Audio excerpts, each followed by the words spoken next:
Under the red sky, rain falls relentlessly. Amid the devastation, Ronin struggles to stand, using his sword for support. Everyone around him is dead.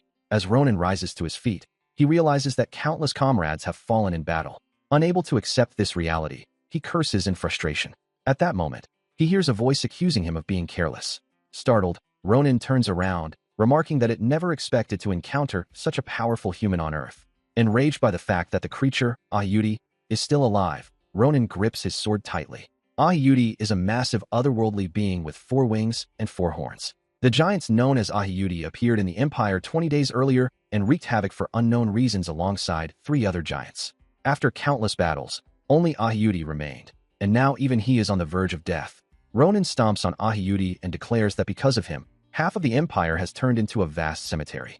Despite this, Ahyuti assures Ronin that he will not live much longer and will soon return to the side of a certain individual. Ronin coldly responds that it is fitting, as Ahyuti's companions who died before him will be waiting there as well. Confused by Ronin's mention of companions, Ahyuti listens as Ronin explains that he is referring to the other 2 giants who came with him. One was transformed into a fire giant due to a hot-tempered red dragon, while the other was sealed for eternity by an old man named Lorhan.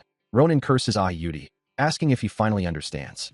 In response, Ahyuti tells Ronin not to hide the truth behind empty words and reveals that the children of the stars share their senses with one another, meaning they already know that the other giants and their opponents were annihilated together. Hearing this, Ronin clicks his tongue in irritation. Ahyuti continues, stating that this means powerful individuals like Ronin no longer exist on Earth.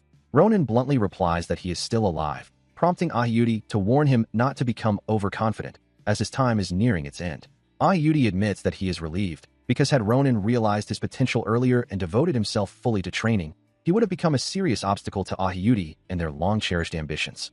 These words infuriate Ronin, eventually leading him to confess that even without Ahyuti saying anything, he knows he has lived a deeply flawed life. After this admission, Ahyuti praises Ronin as a remarkable human, stating that it is acceptable for him to feel pride.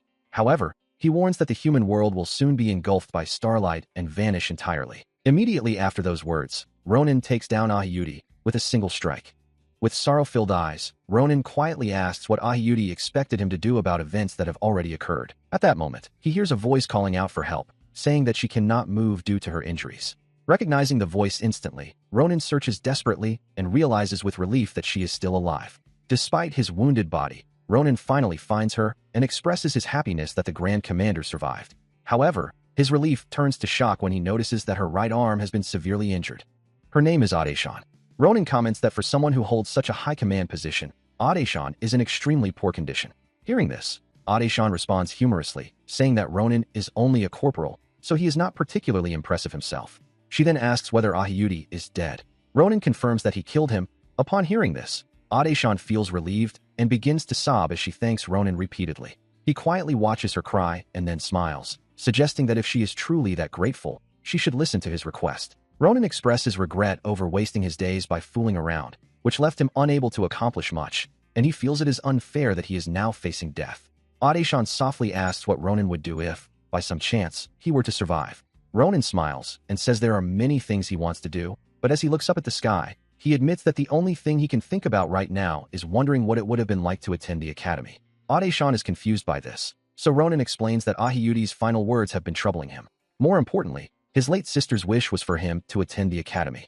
However, those wishes and emotions will never be fulfilled, as Ronin believes he will soon be reunited with his family. Adeshan hurriedly tries to speak, hoping to give Ronin a reason to hold on. She tells him that a search party will arrive once the rain stops.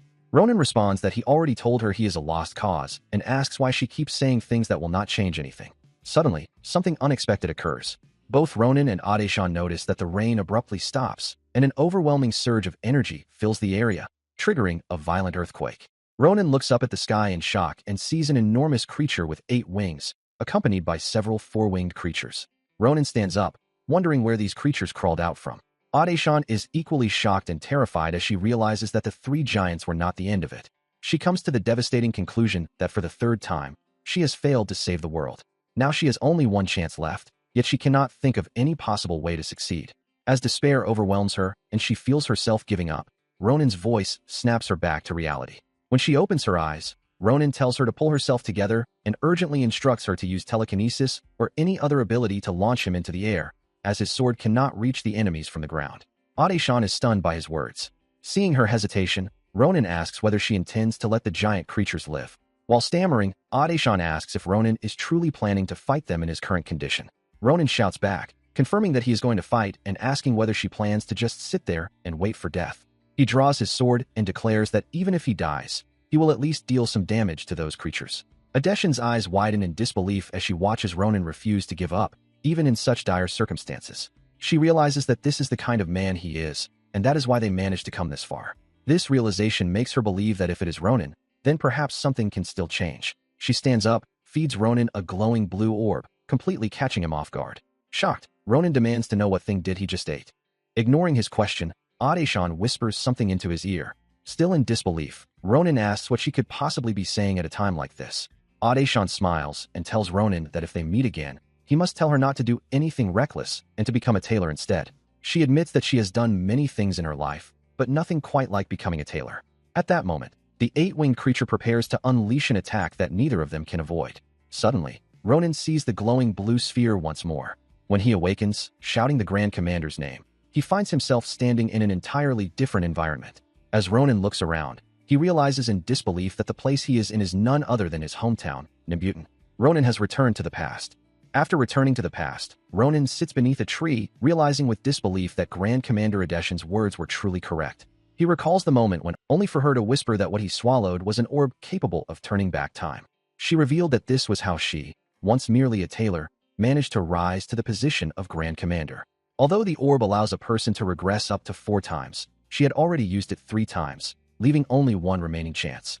That was why she entrusted the survival of humanity to Ronin, believing that he possessed the power to slay the giants. She was convinced that Ronin was the key to preventing the destruction of the world. Adeshan then whispered that Ronin needed to hone his abilities, adding that she was glad he also possessed the desire to grow stronger. Upon hearing this, Ronin shouted that he was only speaking without thinking, but Adeshan ignored his protest and continued.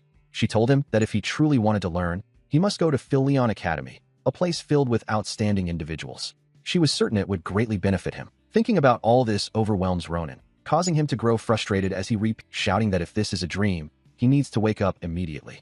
The people nearby watch him nervously, unsure of what he is doing. Even if this situation is real and Ronin has truly returned to the past, he wonders what he is supposed to do all on his own. When the realization fully sinks in, Ronin grabs a stick lying nearby and begins running, hoping he might be able to see his older sister.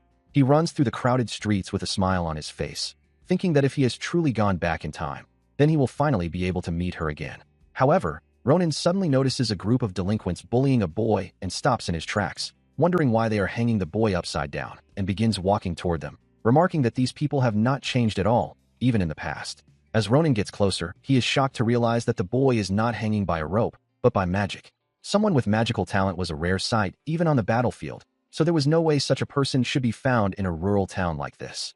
Ronin suddenly remembers that this was the time when they were here as well. The magic is being cast by a pink-haired boy who looks terrified. He is panicking, wondering how long this will continue, fearing that something terrible will happen to the boy at this rate.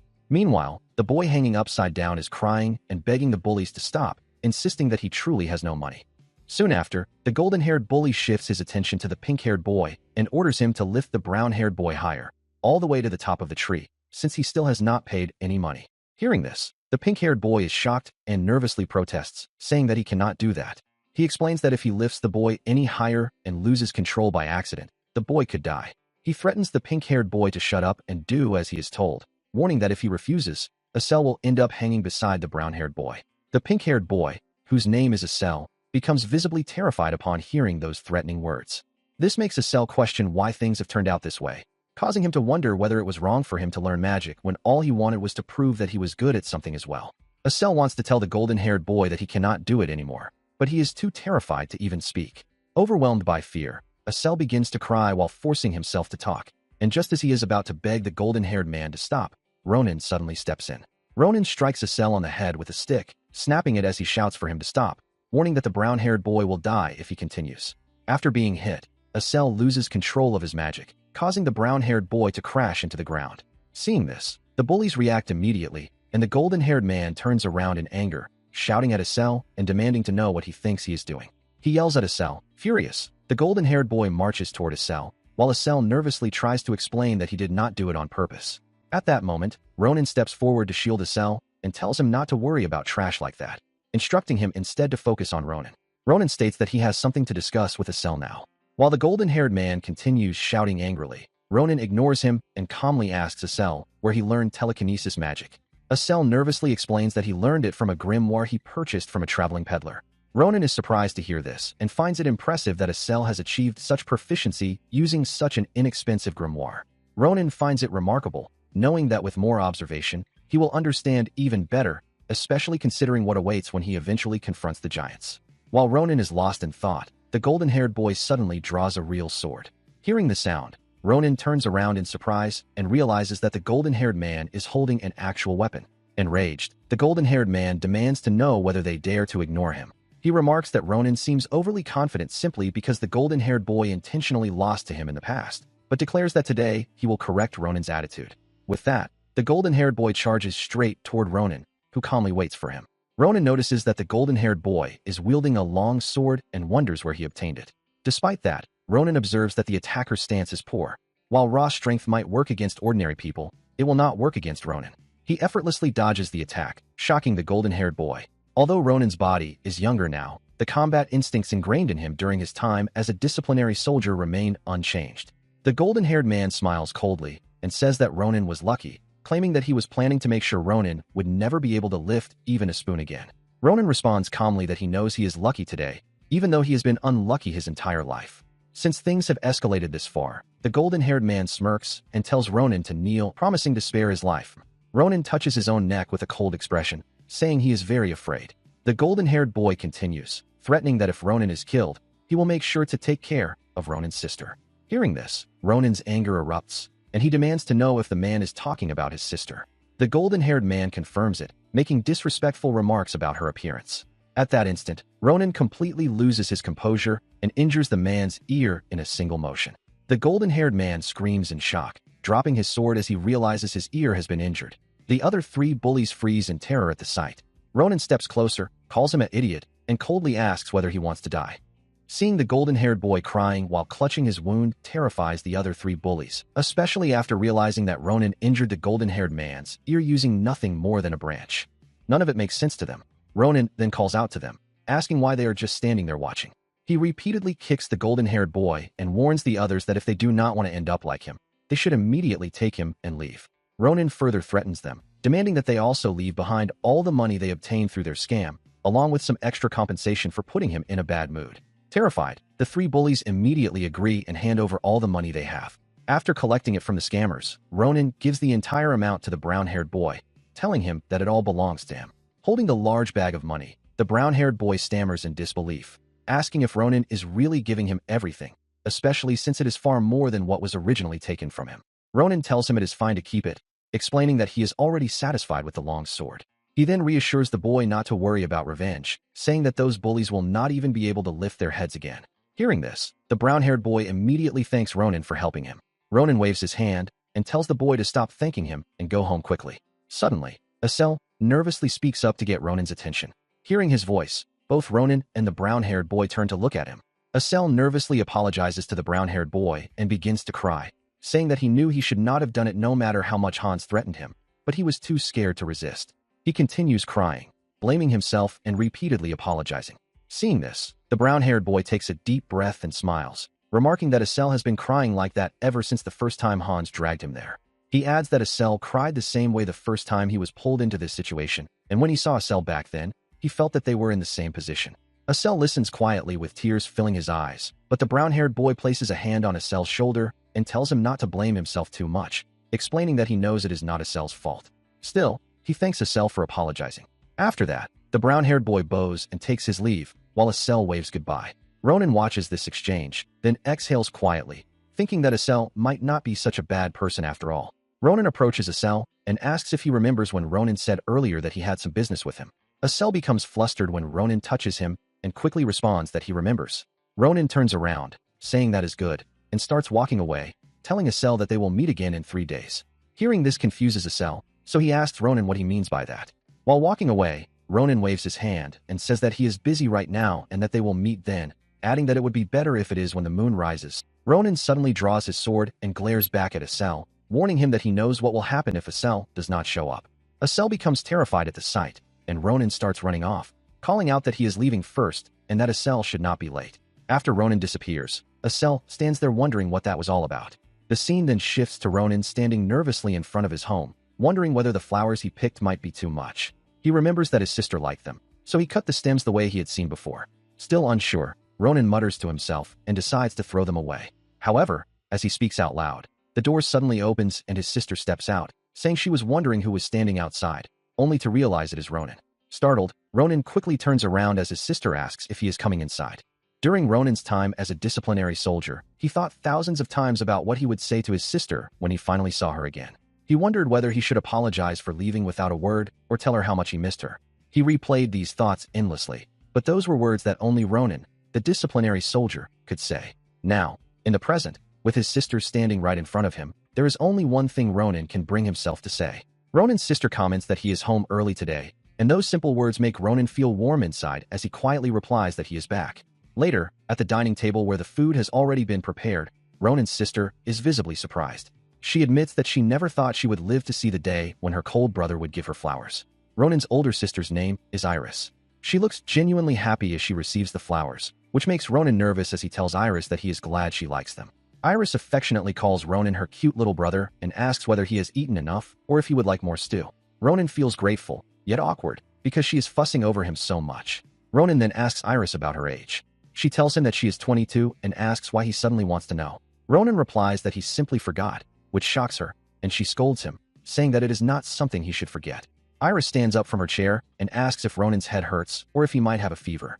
As she speaks, Ronan is lost in thought, realizing that if Iris is 22, then there are about 10 years left before the giants invade. Iris places one hand on Ronan's head and the other on her own to check his temperature, only to conclude that he does not have a fever. Watching her, Ronan thinks that, just as he remembered, his sister Iris is still bright, kind, and warm. The moment makes Ronan wish that time could stop, but he knows that in about 10 years, in order to protect this world and his sister, he must take action. Ronan suddenly grabs Iris's hand and says that he has something important to tell her. Confused, she asks what it is, and Ronan reveals that he is thinking about entering the academy. Hearing this, Iris becomes overjoyed and bursts into tears, asking him to say it again. Ronan confirms that he truly means it.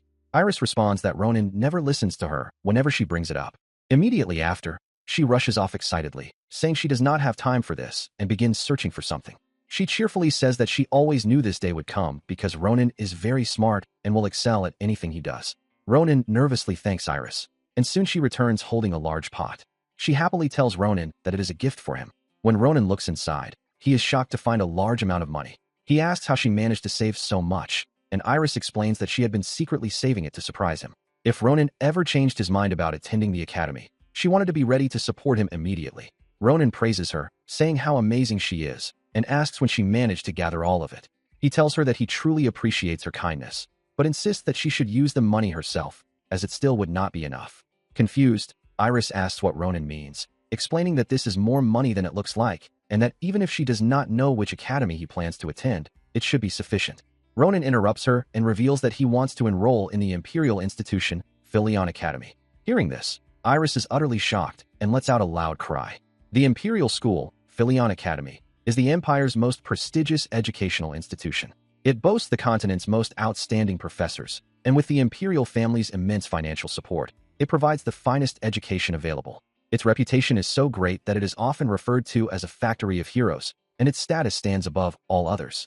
Grand Commander Adeshan, Swordmaster Shullafin, the infamous Winter Witch, and even figures once considered the Empire's worst criminals all graduated from Philion Academy and proved invaluable during the war. They were so influential that Ronan now understands why Grand Commander Adeshan specifically mentioned the academy to him. However, with such high entrance standards and overwhelming tuition fees, gaining admission is no easy task, even for those with talent. After packing everything needed for his journey, Ronan walks through the forest while thinking about his sister Iris's unexpected reaction. Even she was unsure whether Ronan would be able to enter the academy. Eventually, Ronan reaches the place where he is supposed to meet Asel and stops, intending to show Iris the results later. Before anything else, Ronan tells Asel that he is surprised to see him there, as he did not expect him to show up. Ronan mistakenly calls him Asel, prompting Asel to correct him nervously and say that his name is Asel. Asel then explains that he came because Ronan threatened that he would not leave him alone if he failed to show up. Ronan smiles and tells him to forget about that, explaining that they will be very busy tonight and that there is something he wants to test. Ronan throws off the backpack he was carrying, and Asel, confused, asks what kind of test Ronan is talking about. Ronan interrupts him, saying it is nothing serious, then points to himself and instructs Asel to use telekinesis on him. Ronan asks Asel to lift him as high as possible. Asel is confused and asks why Ronan suddenly wants him to use telekinesis on him, nervously expressing concern about how dangerous it might be. Ronan reassures Asel that it is not dangerous and insists that Asel do exactly as he says. Ronan confidently states that he will not die from it, so there is no reason to be afraid. After hesitating, Asel reluctantly agrees and begins using his magic. Invisible hands lift Ronan into the air, raising him higher and higher. As Ronan experiences the sensation of flying midair, he realizes that it feels even better than he expected.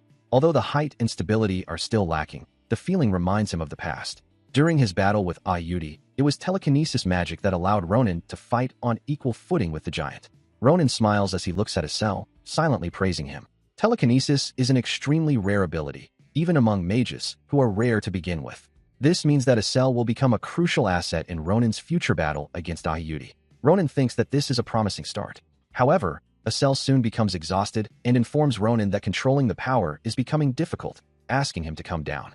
Hearing this, Ronan draws his sword and tells Asel to hold on a little longer, explaining that there is one more thing he wants to test. Ronan claims that he will come down on his own, which surprises Asel, who asks what Ronan means and how he plans to do that. Ronan then swings his sword with all his strength, striking directly at Asel's magic and dispersing it. Asel is shocked to see that Ronan has just break through his mana. Ronan lands safely on the ground, and Asel nervously asks what Ronan just did. Ronan casually explains that it is nothing special and that it is simply an acrobatic technique he has been able to perform for a long time. Frustrated, Asel asks what Ronan means by calling it an acrobatic move, since it is the first time he has ever seen someone break through mana itself. As Asel continues rambling, Ronan lightly stomps on his head and tells him to drop it, admitting that even he does not fully understand why it works. Ronan then sheaths his sword, thinking that uncovering the true nature of this ability is just another assignment added to the long list of tasks he now needs to complete. And the reason Ronan's sword was able to work on the giants may also be connected to this. Ronan believes that these things might all be linked together. However, he can think about this slowly later, because right now there is something he must do. Grabbing the second backpack, Ronan tells Asel that he has passed the test. He then throws the backpack to Asel, telling him to hold it and follow him, because there is something they need to do before the moon disappears. Asel asks what they could possibly need to do so late at night. Hearing this, Ronan smiles and comments that this might become the first page of Ronan's biography, the Empire's greatest history book. After walking through the forest for a while, Ronan explains his plan to join Philion Academy to Asel. Even then, Asel finds it hard to believe and asks again whether they are really going to Philion Academy, a place reserved only for the Empire's elite. Ronan confirms that he heard correctly and tells Asel that there is no need to keep asking the same question, as it is becoming annoying. Ronan then asks whether Asel does not want to go to the academy. Asel replies that this is not the issue and awkwardly explains that Ronan has talent in martial arts, so it makes sense for him. But Asel believes that he himself does not know how to do anything and is cowardly and timid. Hearing this, Ronan's expression changes as he calls out to Asel and asks whether he truly wants to continue living like that. Ronan tells him that with his innate talent, he is only wasting it by obeying idiots, and asks whether that is really the life he wants. Asel tries to deny it, but Ronan interrupts, saying that Asel has many foolish sides to himself. He points out that Asel is not only cowardly and timid, but has also become someone who cries easily and fears everything. Ronan bluntly calls him a loser who is afraid of everything. Those words strike Asel deeply, but Ronan continues, saying that even so, it is fine, because Asel can still change from now on. However, Ronan warns that time continues to pass and cannot be reversed, and one day Asel will regret it, just as Ronan regretted his own past life. Ronan places his hand on Asel's shoulder and asks if he truly wants to change. Asel feels overwhelmed, realizing that Ronan is genuinely worried about someone like him. Ronan then tells Asel that he will not force him, since it is Asel's life, and he can turn back if he wants to. After saying this, Ronan starts walking away, explaining that he is busy. Suddenly, Asel shouts nervously for him to stop, saying that he wants to change too. Asel decides to go to Philion Academy with Ronan and begs him to teach him what he needs to do. Hearing this, Ronan smirks and turns back, his expression shifting as he comments that this is the first time Asel has acted manly. Ronan then asks whether they should begin the first hurdle for the great Asel. Fully motivated, Asel immediately agrees, so Ronan turns around and starts walking again, smiling as he thinks that everything is going exactly as planned. However, When Acel reaches their destination, he is shocked and asks Ronan if that really is his first hurdle. With a straight face, Ronan confirms that it is indeed Acel's first challenge. The best opponent Ronan could find to draw out Acel's abilities is a lunar goblin, and not just any goblin, but the leader of its troop. Ronan then cheerfully asks Acel what he thinks about this great hurdle. Acel's expression clearly shows shock and disbelief. Ronan then orders Acel to begin. Lunar goblins are a type of goblin that commonly appear in this region. Most people differentiate them from ordinary goblins by their yellow skin and disfigured bodies. However, the true defining trait of lunar goblins is their obsession with gold and other treasures. They are known to ambush merchants, steal valuables, and then gather all the stolen goods in one location to hold a festival on a night with a full moon, just like today. After Ronan explains all of this to Acel, Acel asks whether that is the reason they are here. Ronan agrees, stating that they are going to steal all of that treasure tonight. While spying on the sleeping lunar goblins, Acel tells Ronan that he has never heard of goblins gathering their treasure in one place to hold a festival, and asks how Ronan knew about this. While unpacking the bags, Ronan replies that he has his own ways. Ronan cannot tell Acel that he witnessed this in his past life while wandering the land. Ronan then pulls Acel into a firm embrace and instructs him to use his telekinesis to move all the treasure into the bags while the lunar goblins are asleep. Ronan comments that it is very simple. Acel responds that it does not seem simple at all, explaining that he might make a mistake, wake them up, and that things would go terribly wrong. Acel nervously tells Ronan that this plan is far too dangerous and that they should rethink it. This angers Ronan, who bluntly calls Acel a coward. Ronan tells him to listen carefully, explaining that they need two things to enter Philion Academy. The first is money, because they must afford the Academy's extremely high tuition fees. The second is real combat experience. While money is a major issue, real experience is even more important, especially since Philion is filled with aristocrats who have received elite training since birth. Ronan asks Acel if he wants to compete against people like that, and if he does, there is only one way to do it. That way is to gain experience by risking their lives, and lunar goblins are the perfect opponents. By completing this task, they will gain both money and experience, accomplishing two goals at once. Seeing Acel's reaction, Ronan asks whether he is wrong or if Acel has a better idea. While sobbing, Acel admits that he does not have any other plan. With that, Ronan decides to proceed. He gives Acel a light pat on the back, signaling him to begin immediately.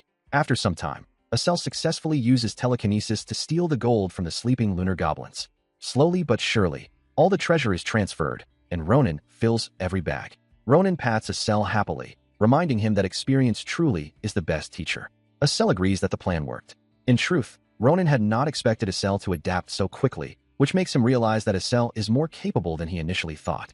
As Ronan pats him, he smirks, thinking that he has found a very useful companion. Once all the bags are full, Ronan begins closing the backpacks, signaling that it is time to leave. Sitting on the ground, Acel asks whether they are really finished. Ronan confirms that there is nothing else to do and urges them to leave before anything goes wrong. Suddenly, the scene shifts to two individuals wearing the same uniform as they chase a blue, glowing bird through the forest. They shout at the creature, ordering it to stop, and cause a loud commotion near the lunar goblin's hideout. Ronan and Acel clearly hear the noise. Ronan grows irritated, questioning why those people are causing such a disturbance in the middle of the night. The shouting wakes the lunar goblins. Their leader looks toward the treasure, wondering about the noise, only to freeze in shock upon discovering that the treasure chest is empty. The leader shouts about thieves, waking the rest of the goblins, who panic when they realize their precious valuables are gone. Looking around, they spot Ronan and Acel trying to escape. Ronan immediately realizes the situation has turned bad. The enraged lunar goblins charge at them, causing Acel to scream in fear. Ronan throws aside his backpack and draws his sword, stating that he expected something like this to happen, but things had been going too smoothly. Acel desperately asks what they should do and suggests abandoning the bags and running away. Ronan refuses, stating that without the money, there is no way they can pay the Academy's enormous tuition fees. Even that explanation is not enough to calm Acel, who believes that surviving is more important at the moment. As the lunar goblins draw closer, Acel shouts that they are already upon them. Ronan grips his longsword, forged from cheap steel, judging that with its weight and durability, it can withstand about 15 strikes at most. Unfortunately, there are around 30 lunar goblins. 3 of the goblins rush toward Ronan. Seeing this, Acel panics and warns him to watch out. In response, Ronan swings his sword, easily taking down all 3 in a single motion. Acel stares in shock as Ronan calmly remarks that there are now only 14 left. Crows caw from the trees as the lunar goblins are swiftly defeated by Ronan. After finishing the last one, Ronan calmly comments that the battle was not bad.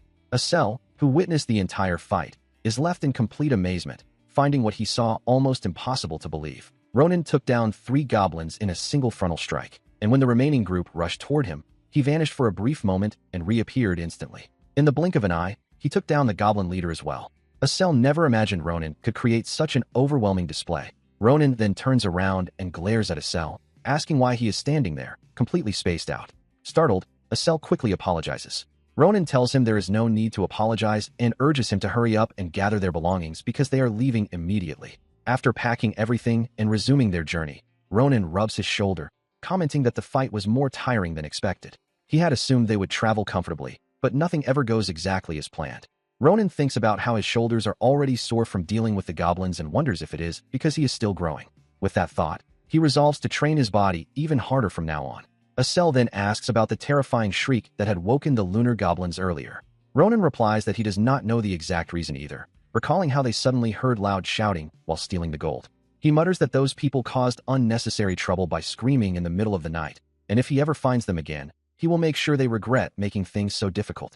Suddenly, an arrow is fired toward Asel. Both Ronan and Asel sense it at the same time, but Ronan reacts instantly, grabbing the arrow in midair before it can strike Asel. Asel stares in shock at the arrow in Ronan's hand and asks where it came from so suddenly. Ronan irritably comments that this forest must be cursed, given how many reckless people seem to be wandering around. It soon becomes clear that the attackers are the same two individuals who were earlier shouting while chasing a glowing blue bird. Upon realizing that Ronan and Asel are human, and kids at that, the two men smile. Being called kids makes Ronan visibly frustrated.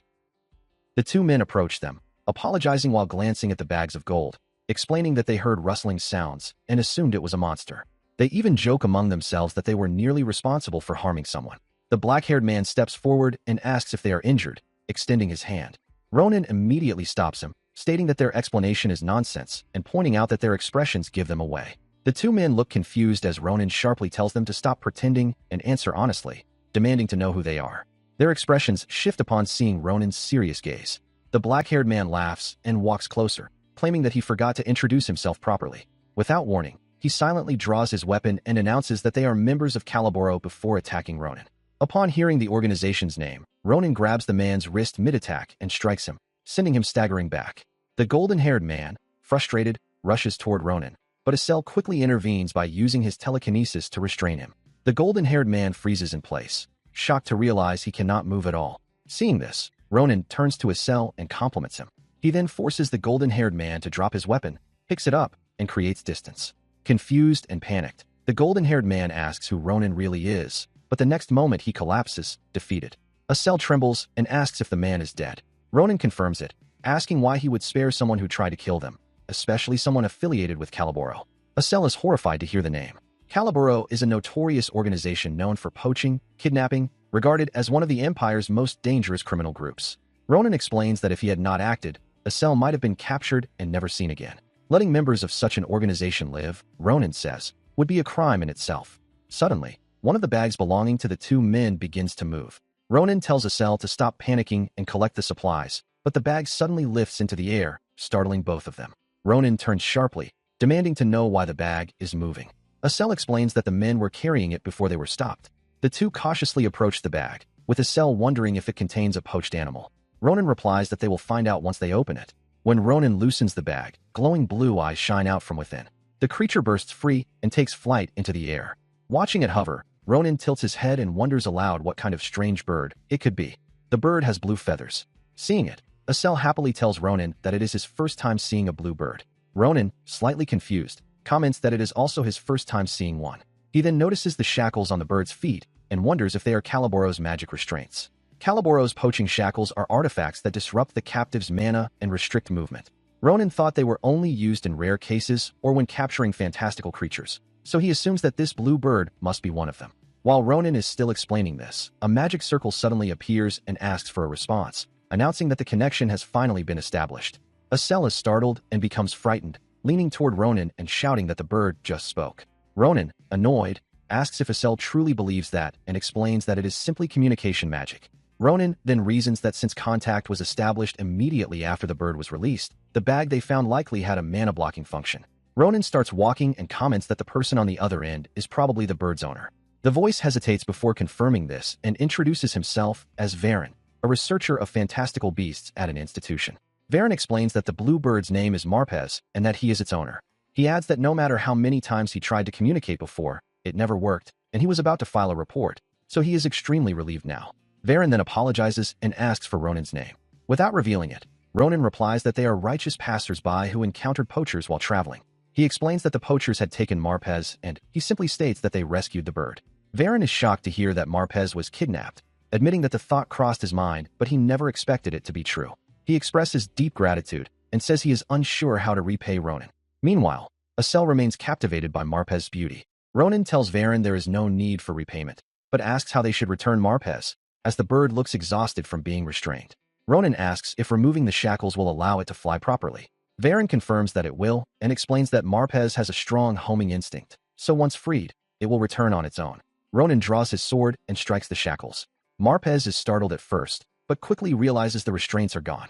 Ronan sheaths his sword and tells Marpez to return home and stop worrying its caretaker. Although Ronan speaks with a stern expression, to Marpez he appears like a heroic figure who just saved it. Suddenly, Marpez does something unexpected. Ronan becomes irritated. Varen explains that Marpez wants Ronan to pluck one of its feathers before it leaves, as it seems to wish to meet him again. Varen adds that dream bird feathers have a special trait. The feather can guide the bird back to its location, much like a compass. He asks if Ronan has taken one and invites them to visit the institution in the future if they wish to see Marpez again, promising to repay the favor then. Marpez takes flight and quickly disappears into the sky. Afterward, Asel notices something on Ronan's head and asks what it is. Ronan touches it, saying it stings slightly, but then looks at his hand in shock and asks what it could be. A few days later, they arrive near a town, where a mercenary is inspecting a jewel. After examining it carefully, the mercenary comments that it is an incredible object and offers Ronan 20 gold coins for it. The person is the owner of the Carabel merchantry, Duan Carabel. Duan comments that today must be his lucky day, as he never expected all the items Ronan brought to be of such great value. He admits that he never thought he would be able to assist such a valuable customer. Ronan smiles and replies that he has finally met someone who understands. He then explains that all the other merchants were trying to scam him by offering pennies for such valuable goods, which had made him extremely frustrated. To think that he finally found such a conscientious merchant makes Ronan feel that all his walking around was worth it. Happily, Ronan shakes hands with Duan. Duan laughs and says he is honored to hear that. He then asks if there is anything else Ronan would like to have appraised besides the items already shown. Hearing this, Ronan reaches into his pocket and asks if it is possible to appraise another item. He clarifies that he does not plan to sell it and is simply curious about what it is. The object looks like an egg, shaped and colored like a galaxy. Ronan explains that the blue bird, the dream bird Marpez, left it behind that night. At first, Ronan thought it had left something unpleasant in his hand, but that was not the case. Feeling annoyed, Ronan tested it by throwing it against a boulder, only as a test, of course. Through this, he discovered that the object was incredibly tough, as it shattered the boulder into pieces. Ronan does not know whether it is a bird's egg or something else, but since it came from such a rare fantastical creature, he believes it could be a valuable treasure. After examining it for a while, Duan laughs and admits that he does not know what it is, but agrees that it is certainly an unusual object. Because of that, Duan suggests that Ronan take it to a specialized appraiser. Ronan lets out a breath and decides to do so, as his curiosity is growing and he cannot bring himself to sell it yet. After that, Ronan asks Duan if he sells books about Filion. Duan asks if Ronan means Filion Academy. Ronan confirms that they are planning to take the Filion entrance exams, but they do not know much about them. Duan smiles and comments that it is good timing, as they are also applicants. He then reveals that his daughter will be taking the Filion exams as well, and he believes she could help them. Duan adds that she should be back by now. As he says this, Duan's daughter walks in and notices her father talking about her. She asks what is going on and who the people with him are. Duan tells Ronan that she has arrived and introduces her as his only child, Maria. Ronan is visibly startled and looks confused upon hearing her name. Duan instructs Maria to greet Ronan and Asel properly, explaining that they are important people with whom he has just completed a major deal. Maria asks if that is really true, commenting that they look very young. Hearing this, Duan becomes upset and scolds her for using such language. He then apologizes to Ronan and Asel, explaining that Maria grew up in the merchant world, which is why she speaks so bluntly. Asel responds that it is fine and that he does not mind, then turns to ask Ronan if he is alright as well. Ronan ignores this and steps closer to Maria, asking if she truly is the Maria who uses the middle name. Senator Maria confirms this, but asks how Ronan knows about it. Ronan comments that she really does resemble someone he knows. He then signals for her to come closer and lend him her ear, saying that he has another question to ask. Although confused, Maria leans in and asks what he wants to know. Ronan quietly whispers to her. She becomes furious. The very next moment, Maria slaps him while angrily scolding him. After taking the slap, Ronan realizes that the sensation feels exactly the same as that person Count Maria sent her back when Ronan was a disciplinary soldier in a place called Marlin. Maria was in charge of supplies. With a strong work ethic and an easygoing personality that allowed her to get along with anyone without hesitation, Maria was an impressive individual. However, whenever conversations about men came up among the soldiers, Maria would become unusually angry and had a habit of slapping people. At the time, Ronan was curious about the reason behind it and wanted to ask her when he met her again, but the opportunity never came, as Maria passed away before Ronan did. To think that Ronan found the answer to his long-standing question here means that Count Maria was actually a woman. Filled with anger, Maria sees Ronan laughing and asks if that was not enough, then charges at him, saying she will hit him again. Ronan stops her by pressing down on her head and tells her to calm down, stating that she is acting recklessly just because he allowed her to hit him once. Ronan explains that he allowed the first hit because he was in the wrong, but he will not allow it again. The moment he says that, Maria becomes even angrier and strikes him on the head again, asking what would happen if she hit him twice. The two of them end up fighting intensely while Estelle and Duan watch in shock. Both of them shout for the two to stop. They hurry over to separate them, and a short while later, Estelle is left completely confused, wondering what is wrong with those two. Just moments ago, they were fighting as if they could not stand each other, and now they are calmly getting along while appraising long swords and other weapons together.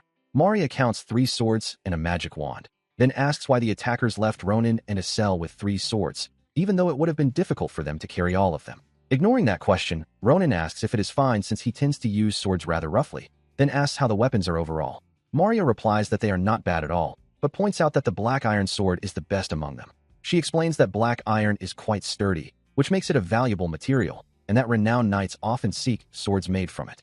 Maria then hands the sword to Ronan, telling him that she does not know how roughly he treats his weapons, but this black iron sword will not break easily. After learning that it is a black iron sword, Ronan comments that it was his favorite type of weapon in the past. Maria then examines the wand, noticing that it has a high-quality magic stone embedded in it. She turns her attention to Estelle, and Maria asks what type of magic he uses. Feeling embarrassed, Estelle admits that he uses telekinesis. Hearing this, Maria compliments him and tells him that if he performs well, he might even qualify for a scholarship. Estelle smiles and asks if that is really true. Maria then looks at Ronan and says that now he is the main concern. She asks what kind of technique he plans to show the instructors during the practical exam. Ronan looks confused upon hearing about techniques. Maria asks if he truly does not know, then explains that in order to enter Philion Academy, applicants must pass a practical exam where they need to impress the professors by demonstrating their techniques. The theory exam is quite difficult, but it is not as challenging as the practical exam. It is said that if an applicant performs well in the practical, they will pass the exam.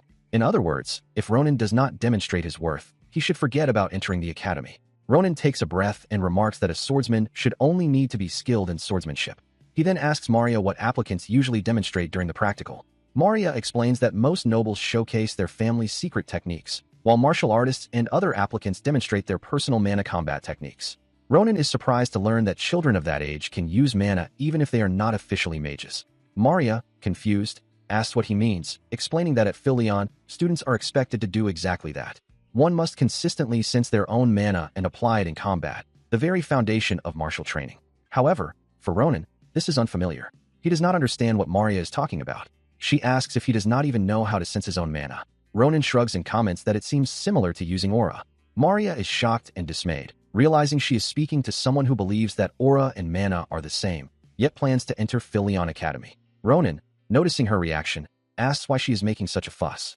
Maria stands up, commanding Ronan to step outside immediately. He asks why she suddenly insists on this, but she ignores him and grabs 2 swords, asking if she can borrow them since she left her own at the blacksmith. Ronan becomes angry, questioning whether she is confident enough not to damage them.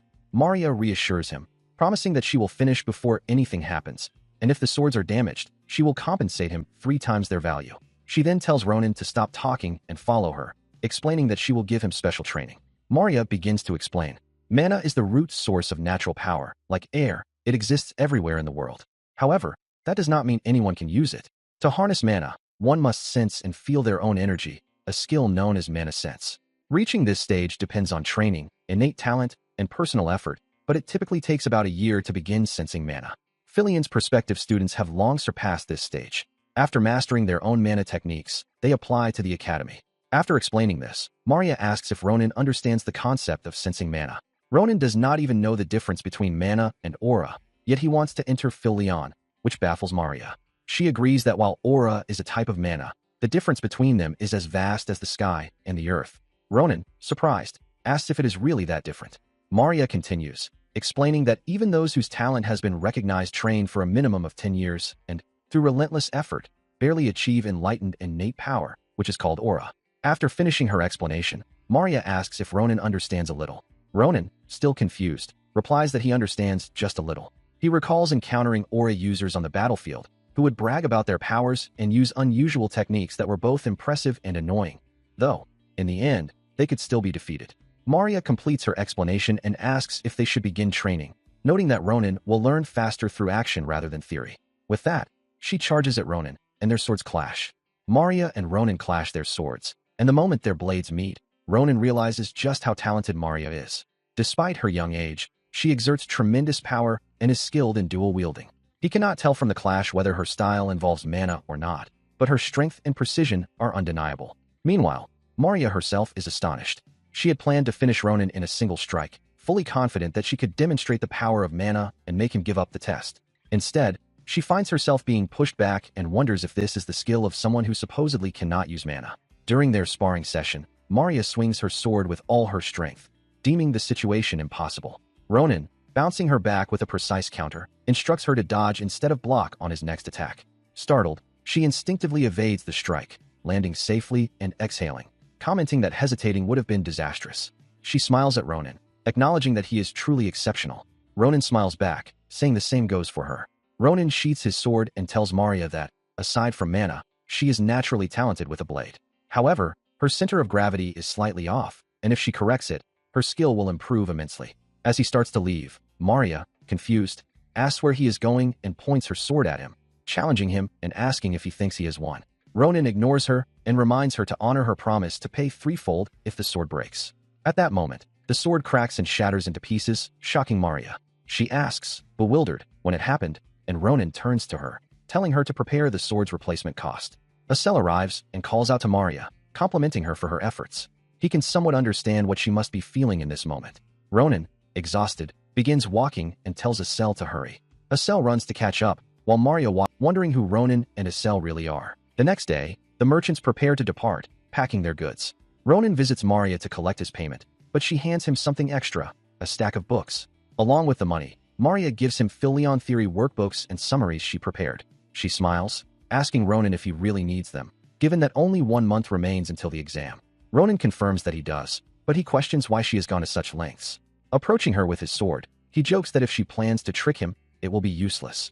Maria reassures him that she has no such intention and explains the real reason.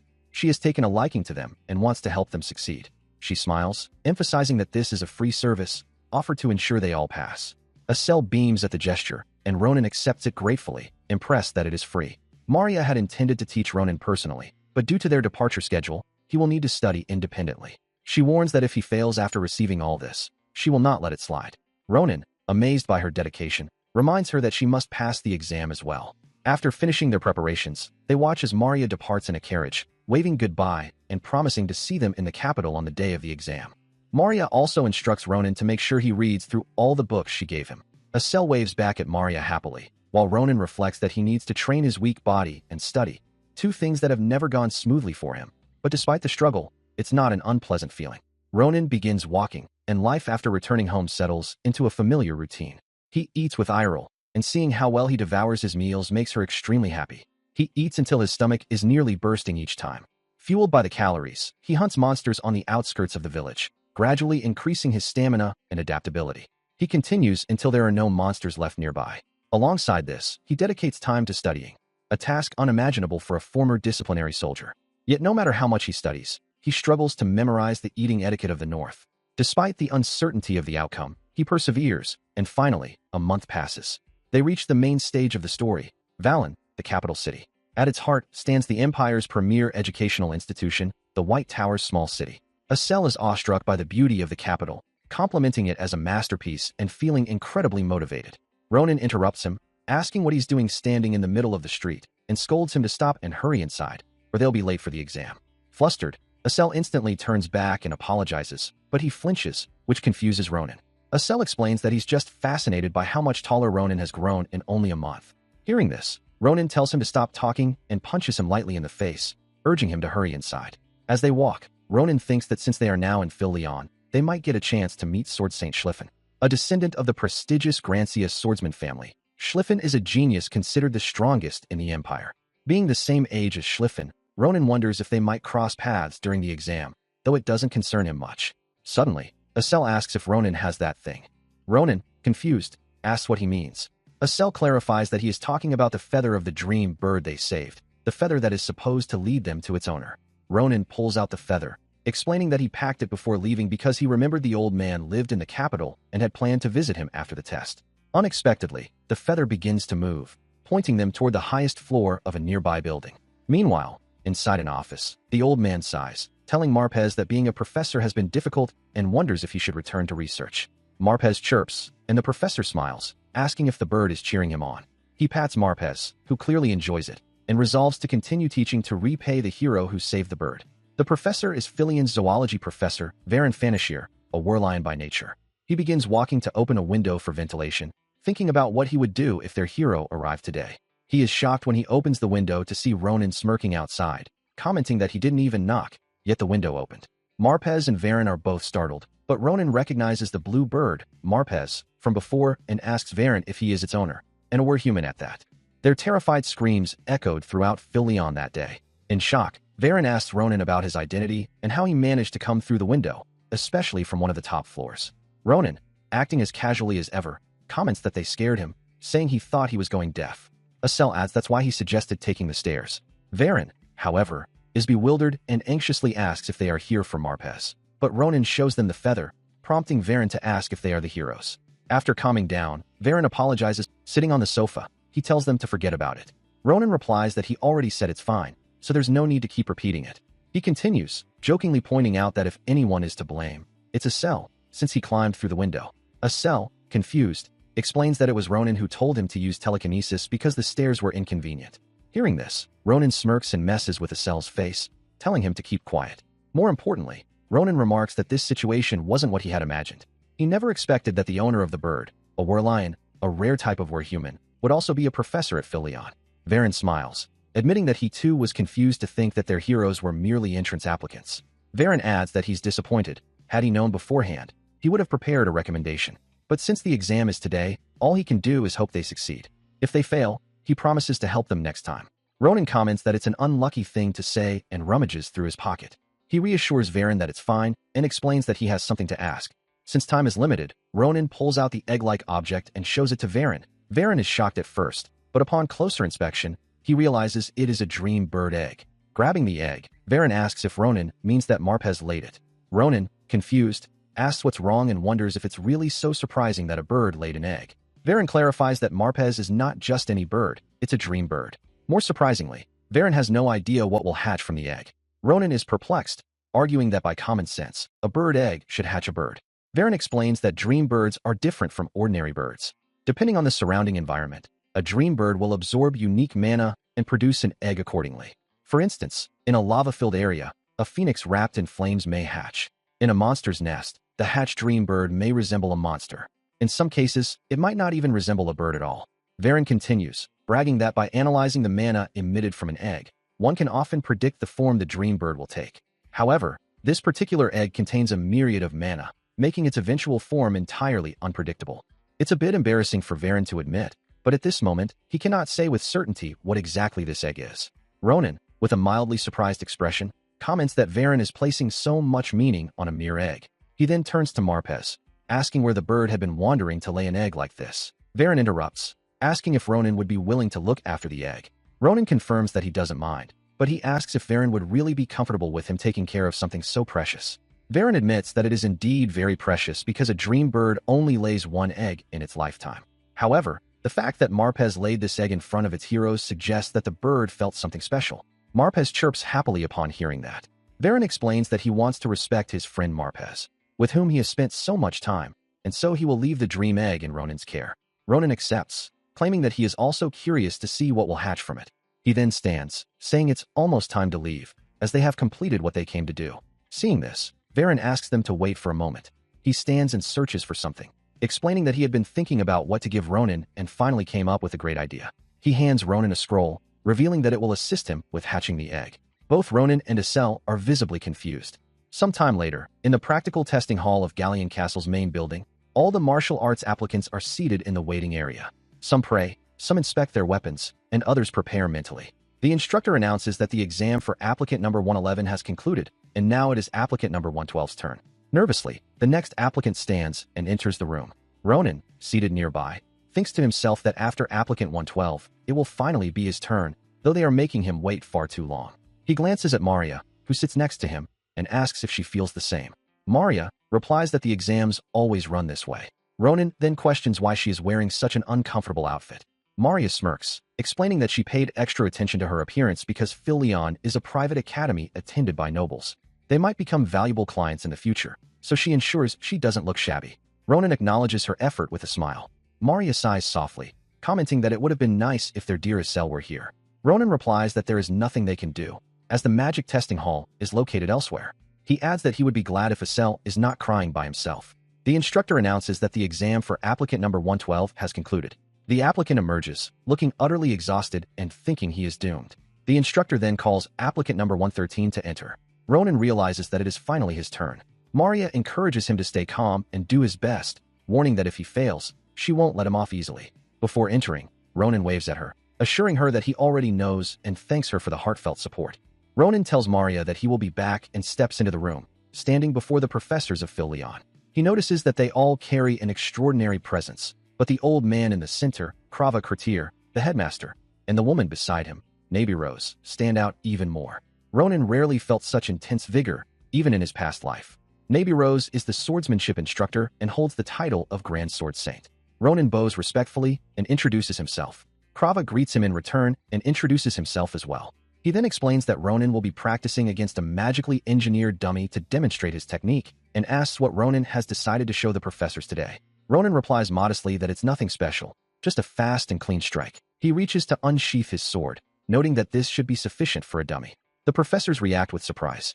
Krava and those seated beside him are intrigued that Ronan plans to demonstrate a simple strike without using any mana. The golden-haired professor whispers to a colleague, taunting that there is always someone like Ronan, an applicant who judges a magically engineered dummy only by appearance and talks foolishly.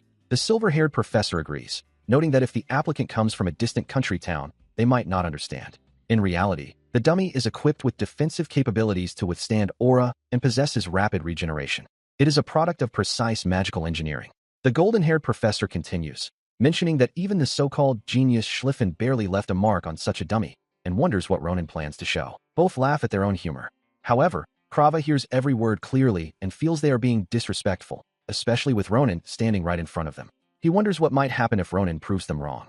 Ronan takes his stance, shocking Krava with the sheer vigor he exudes at such a young age. With precise speed and control, Ronan strikes the dummy, leaving even Naby Rose watching in disbelief. After completing the strike, he sheaths his sword and calmly tells the professors that his demonstration is finished. The silver-haired professor remarks that they never expected him to do just a single strike. The golden-haired professor adds that it's difficult to grade such a performance and glances at Krava for his opinion, but is shocked to see Krava staring at Ronan with awe. In the next instant, Naby Rose leaps onto the table, charging toward Ronan. Just as her attack is about to strike his neck, she abruptly stops. Ronan glares at her coldly and comments that she scared him. Naby Rose regains her composure and asks about Ronan's identity, then inquires where he learned such exceptional swordsmanship. Standing there fearlessly, Ronan asks Naby Rose what she means by her question. Naby Rose tells him to wait and that she will rephrase it. She then asks if Ronan actually saw her movements. Ronan compliments her, noting that it must have been difficult to unsheath her sword and swing it 3 times in that instant. Naby Rose confirms that she did indeed strike 3 times, just like the arrogant strike Ronan had shown earlier. Ronan is startled by her observation. Naby Rose continues, asking if he really thinks she wouldn't notice his deliberate, slowed-down last strike. She points out that he had adjusted his strength as a courtesy, but she finds it very arrogant. Then she asks if he has forgotten where he is standing right now. Krava silently observes, while the other professors watch in shock. Ronan considers explaining that he only slowed the strike to prevent his sword from breaking, but judging by Naby Rose's expression, it seems she wouldn't believe him even if he did. Finally, Naby Rose stops her aggressive stance and unsheaths her sword, telling Ronan that she will remember him. Confused, Ronan watches as she walks back to her seat, but glances over her shoulder, warning that she will personally teach him someday. Ronan feels a shiver of apprehension, realizing that this is only the beginning. She returns to her seat, while Krava observes thoughtfully, interpreting her behavior as her staking a claim on Ronin as her future disciple. Ronin thinks he will need to stay alert. Krava then compliments Ronin on his performance and explains that they will conclude his test with a common question, which has no single correct answer. He may respond as he feels is best. Krava asks why Ronin came to Phil Leon to study martial arts. Reflecting on his past regrets, Ronin replies that he came to avoid having any regrets. That is what he wants to learn first. Krava is impressed by his answer and, after a moment, instructs Ronin to leave safely. As Ronin closes the door, Krava repeats his answer to himself, contemplating how he might guide someone like him. The golden-haired professor, sweating nervously, asks Krava what is happening, noting that first Nebiros, and now the headmaster, are acting unusually. He wonders if Ronin performed some extraordinary trick. Krava replies that while that might be one way to describe it, he believes it is simply Ronin's talent. Both the golden-haired and silver-haired professors are shocked to realize that the magically engineered dummy was not only damaged, but has ceased regenerating entirely.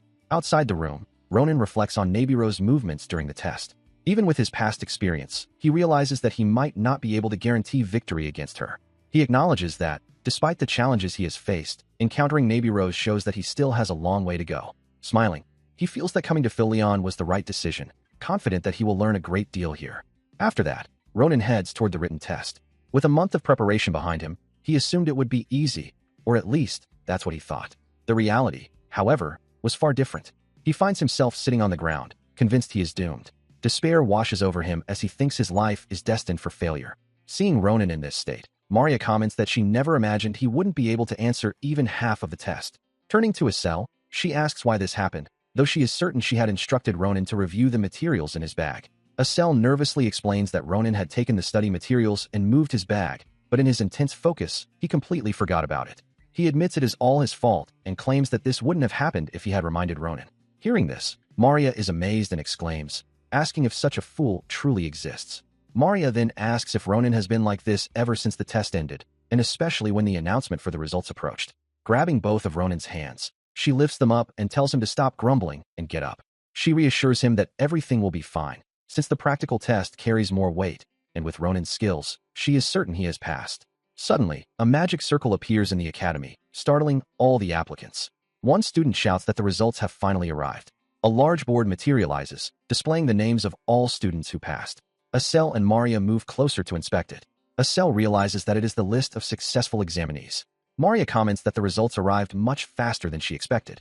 Both Estelle and Maria locate their names. Estelle, from the magic department, placed 12th in the practical exam and secured one of the top positions in theory.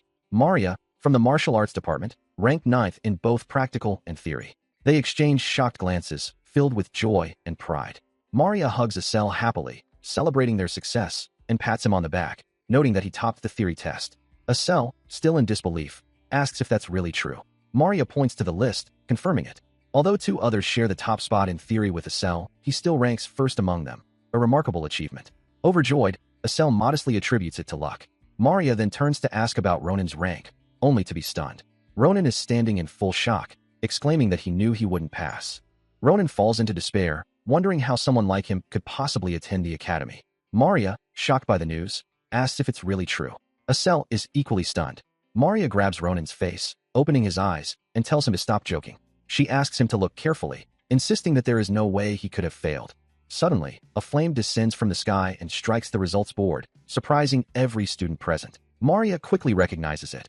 It's the entrance exam's final cannon fire for each department's salutatorian, known as the Glory Phoenix. The martial arts department's salutatorian is Ronin, ranking first in the practical exam and 5,712 in theory. Ronin, Estelle, and Maria are all stunned. Maria hugs Ronin with excitement, amazed that someone who placed so far down in theory could still become the salutatorian of the martial arts department. Estelle joins in, hugging Ronin tightly and praising his incredible talent. Maria pats him, saying she always knew he was a genius. Ronin laughs awkwardly, remarking that the academy seems to have a good eye for talent. Then a realization strikes him. If he came first, that means Schlieffen must have lost to him. Knowing Schlieffen's prideful personality, Ronin senses that trouble is imminent. His unease grows, and he tenses. Just then, Schlieffen storms toward him, clearly furious, shouting that Ronin came first in the practical exam. Ronin realizes this is exactly how his first encounter with Sword Saint Schlieffen is going to unfold.